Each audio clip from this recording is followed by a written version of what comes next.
Taylor Swift is not the boss of me. And I Want My MTV is out. I Am My MTV is in. This is episode 22 of Media Unplugged, the podcast that goes behind the spin to reveal what's really happening in media. Media Unplugged with Tom Asacker and Mark Ramsey. Welcome to Media Unplugged. I'm Mark Ramsey. And I'm Tom Asacker. Tom, Taylor Swift is not the boss of me. If I keep saying it enough, maybe people start believing it. What do you think? I don't know. Is she? Who's she the boss of, Mark? Well, that's the issue. I think if you haven't heard yet, Apple has a new CEO, and her name is Taylor Swift. Gosh, she does everything now.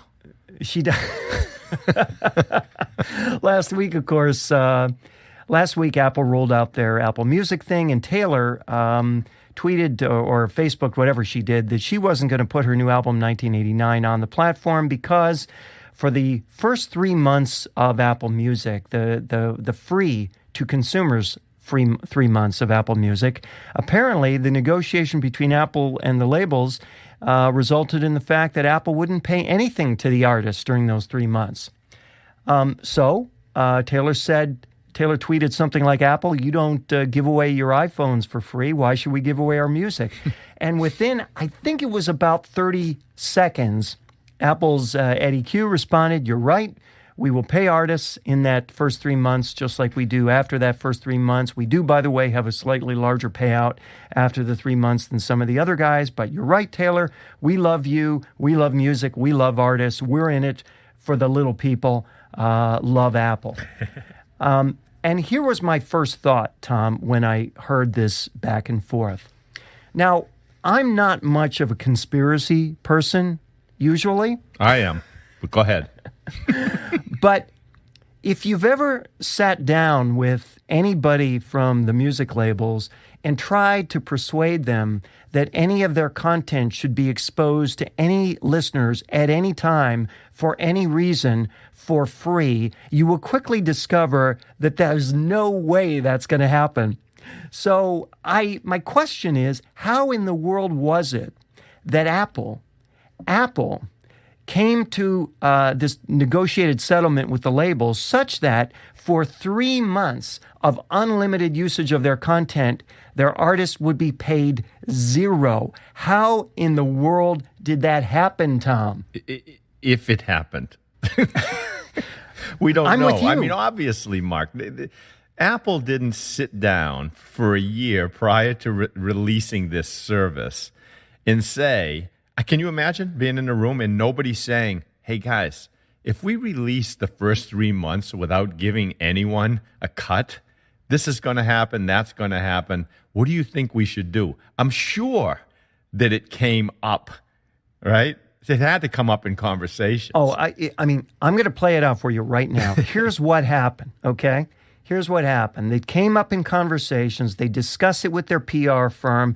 Eddie Q from Apple calls up Big Machine, Taylor's label, and says, hey, we have an idea.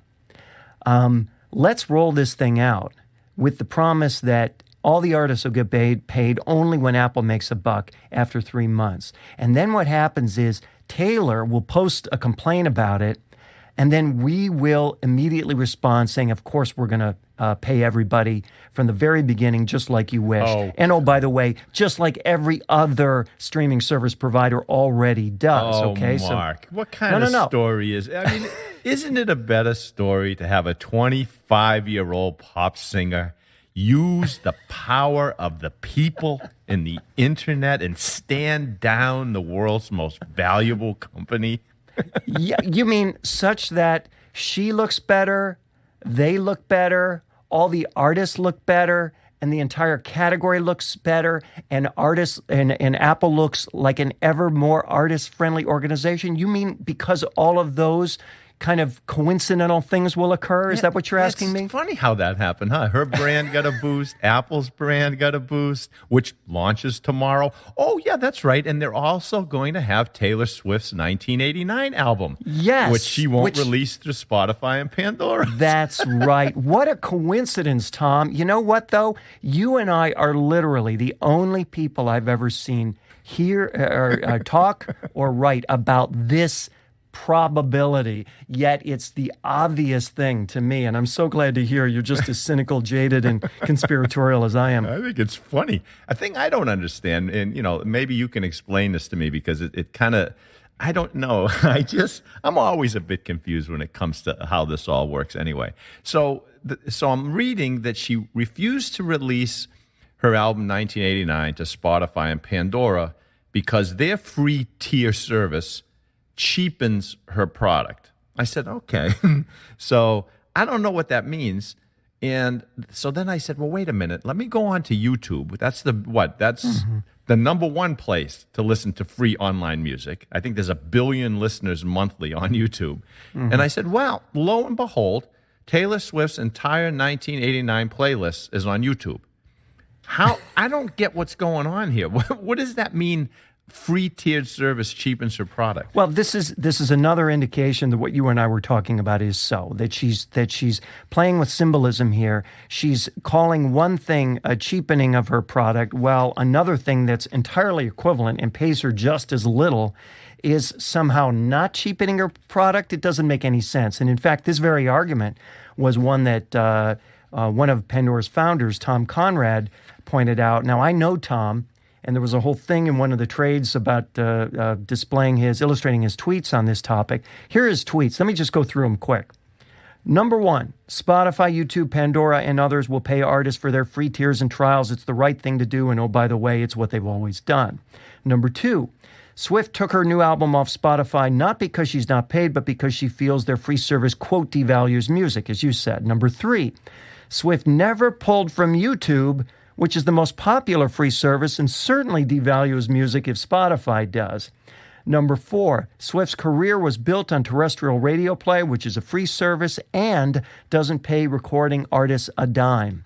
And that's, by the way, just one of those historical things that they pay labels plenty, but there's no performance rights fee attributable to over-the-air broadcasts. Number 5, Apple isn't getting rid of its long free trial, but is now going to pay artists. This simply puts it at parity with all the other players. And oh, by the way, Tom doesn't realize that this was a plan all along. Number 6, reminder, Apple uses music to make billions off hardware. Artists see nothing from this. And this, I think, is a big one.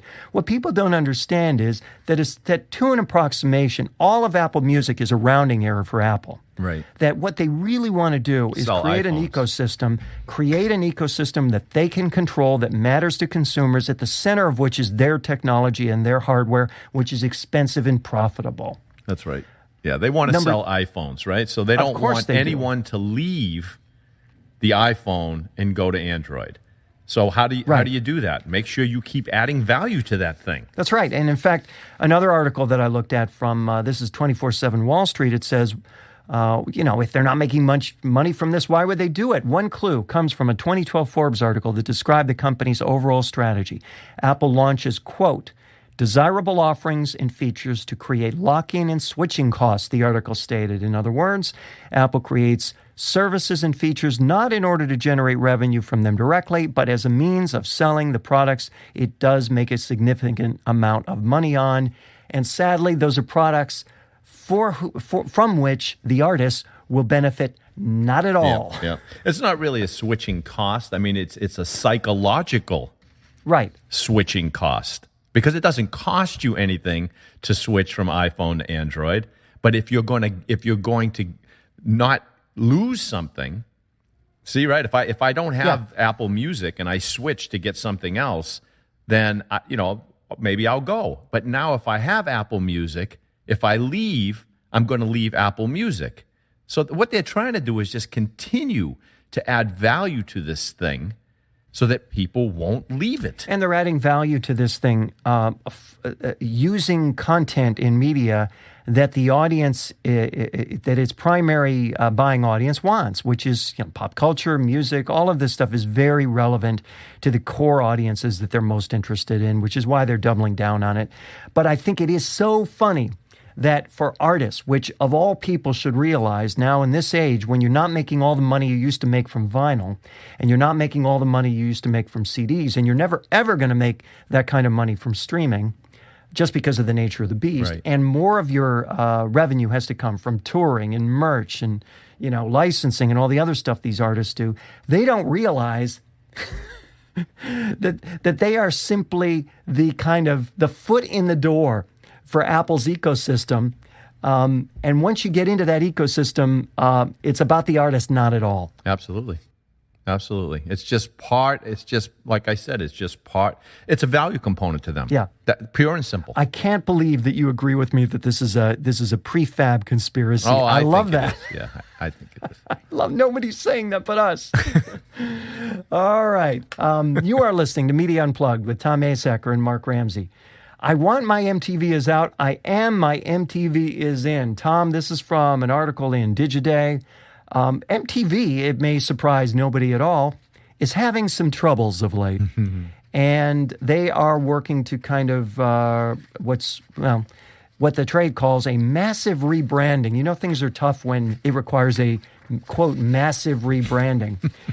And they're rolling this out internationally first before they bring it to the U.S. Here's the premise. The premise is they're creating this thing called MTV Bump. Make stuff, get it on the air, take control of MTV. And here's the quote from the creative director at a company that's supervising this for them. Be real creative. Be real creative. Isn't that good? Play on words. Young people today have so many ways to get their voices out there with social media. MTV Bump can bring them onto the network so they're no longer a passive audience. Now, and I know that a lot of what makes an audience is passivity. That the best thing about being an audience is being passive, right? Well, of course. Look, what are they doing? So they've been struggling, so it's no surprise. They're chasing a fickle, fast-moving audience. These are kids who can get just about any distraction they want, day or night, on their smartphones. So what's MTV trying to do? So they're trying to give the creators of that content, I don't care what it is, whether it's music, art, stunts, whatever, a quote-unquote bigger stage. We're going to put these people on television. And then what are they going to hope? They're going to hope that those people drive their fans to that stage somehow to consume it. Now, this is nothing new. I mean, look, networks have tried it with authors who have large social media followings. Tim Ferriss on HLN, Dan Pink on the National Geographic Channel. Is it going to work? I don't know, because this is what puzzles me about this. I'm not sure that young people sit down in front of a TV to have short, loud, ADD-type experiences, right? Is that what they really want?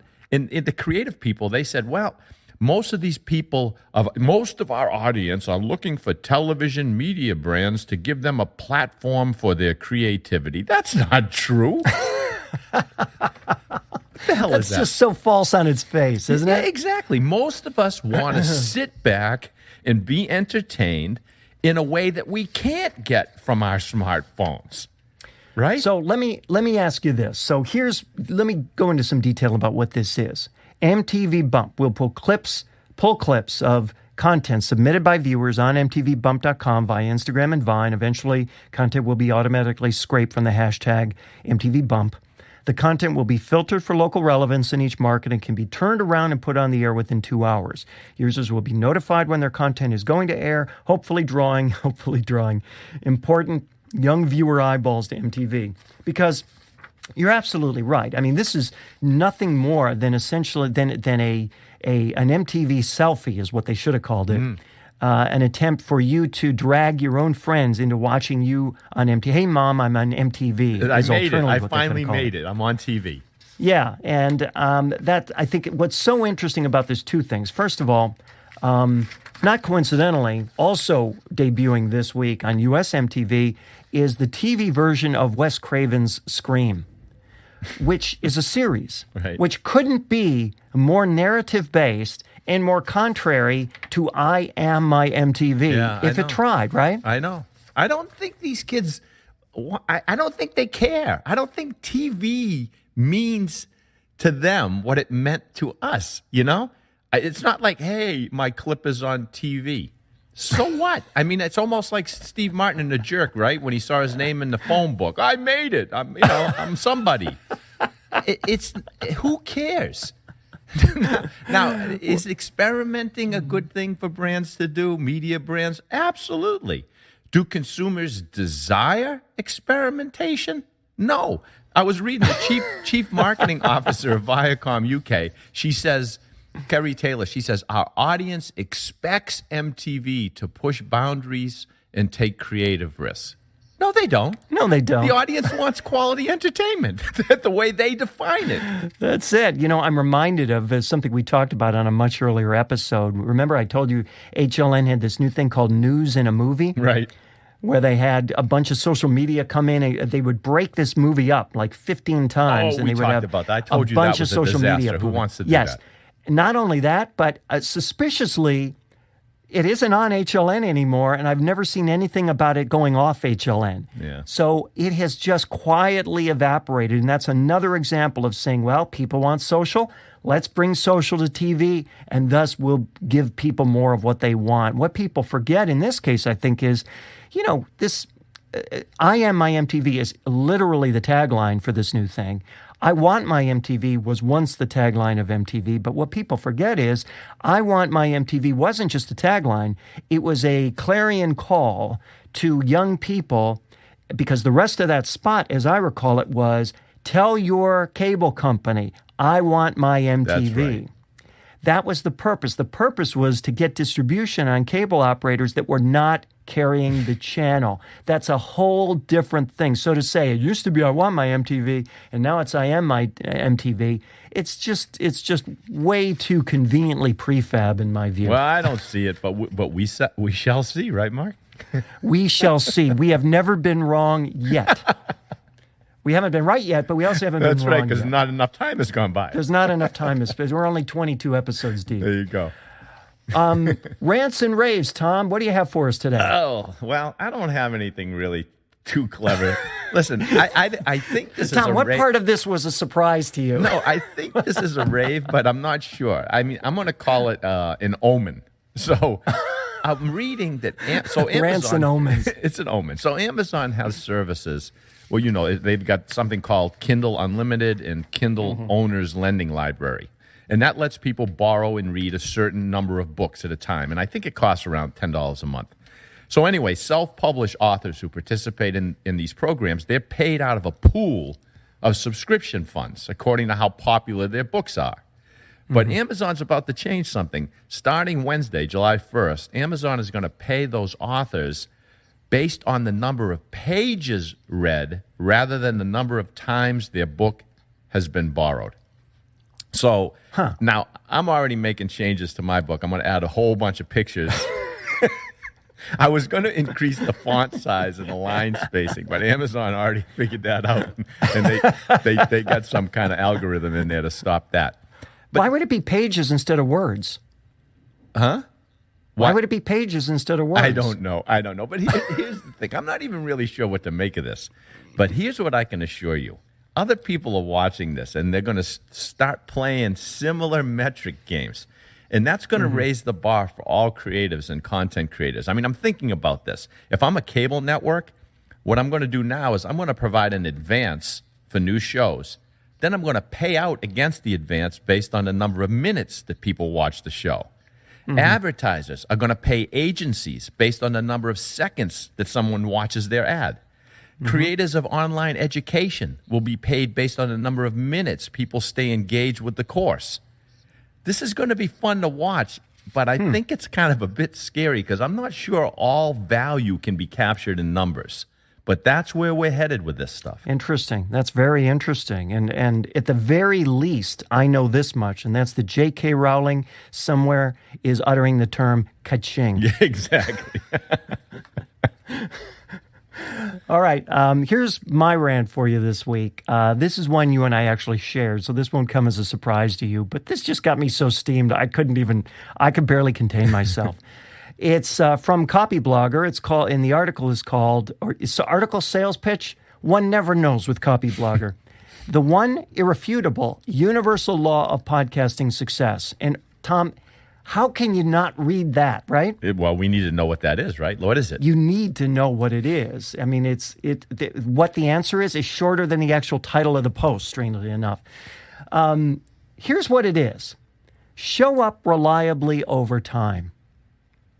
Well, then we've got it licked then. I was starting to worry. We keep now showing I'm not up. worried anymore.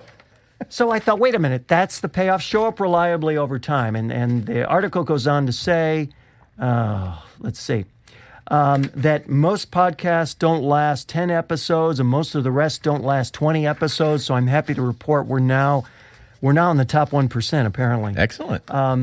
But beyond that, here's what really irritates me about this. First of all, that's the whole point of this thing. Show up. Secondly, the example that is illustrated is, and this is inevitable, you can see this coming. Here it comes. Mark Maron Oh, boy. has produced 614 episodes of WTF since he launched the show in September 2009. On Monday, he interviewed the President of the United States. The latter does not occur without the former. So in other words, Tom... Well, how many more do we have to go before we get to have Barack Obama on our show? I'm not good at that kind of math, but the answer is 614 minus 22. Oh, okay. All right.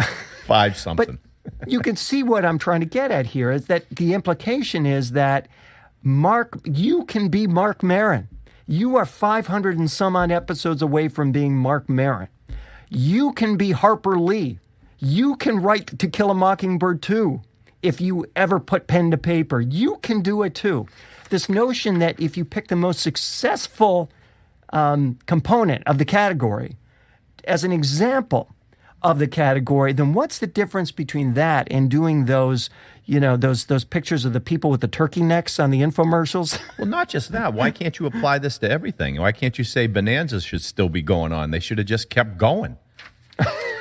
Right? I mean, every show that's off the air, they quit too early. That's right. Every show that's off the air quit too early. Every artist quit too early. Well, of course, every artist that fails do think they quit too early, but that's another point. And then the way this wraps is really the clincher for me, because you get down to the bottom of this and you realize that what this is, it's a pitch for a class. It's a pitch for a training program, because there's nothing that sells like training programs to sell other things that sell training programs that sell other things.